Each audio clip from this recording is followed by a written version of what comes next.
ಕೊಪ್ಪಿದ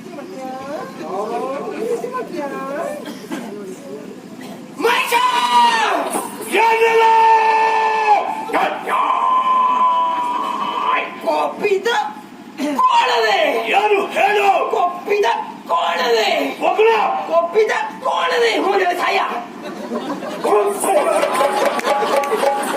ಅಯ್ಯೋ ಬಾಪತಿ ಒಂದು ಮಗನ ನೋವಾಯ್ತಾ ಎಂಟ ಆಗುದಿಲ್ಲ ಆಯ್ತಾ ಬಡಿಗೆ ಕೊಟ್ಟೆ ಜಾಗ್ರತೆ ಒಂದು ಹೆಜ್ಜೆ ಮುಂದೆ ಜಾಗ್ರತೆ 3 ಹೆಜ್ಜೆ ಮುಂದಿದ್ದೇನೆ. ಏನು ಮಾಡ್ತೀಯ ಹೇಳು? ಅಭಿನಯ ಮಾಡಿ ಸಾಯ್ಬೇಡ. ಹ್ಞೂ ಅಂತ ತಲೆ ಸಾಕು ನನಗೆ ಅಷ್ಟೇ. ಬಡಿಗೆ ಕೊಟ್ಟ ಮಹಿಷ ಏನು? 3 ಲೋಕಕ್ಕೂ ಕಂಡಕ ಸಾಕ್ಷಿಯಾಗಿ ಬರ್ತಿದ್ಯಾ? ನಾನೇ 3 ಲೋಕಕ್ಕೂ ಕೂಡ ಕಂಡಕ ಸಾಕ್ಷಿಯಾಗಿ ಬರ್ತಿದ್ಯಾ? ಏನು ಹೇಳು? ಹ್ಞೂ ಅಂತ ಹೇಳಿ ಸಾಯ ಅಷ್ಟೇ ಸಾಕ. ಇಂದ್ರಾಯಸು ಮನಸ್ಸನ್ನೆಲ್ಲರೂ ಕೂಡ ಜಾಸ್ತಿ ಗಳಿಸಿದ್ಯಾ? ನಾನೇ ಸೂರ್ಯ ಚಂದ್ರ ಸಂಚಾರಕ್ಕೆ ತಡೆ ಒಡ್ಡಿದ್ದೀಯಾ? ಗಂಗರ ಮಂಡಲ ಇವತ್ತಿಲ್ಲ.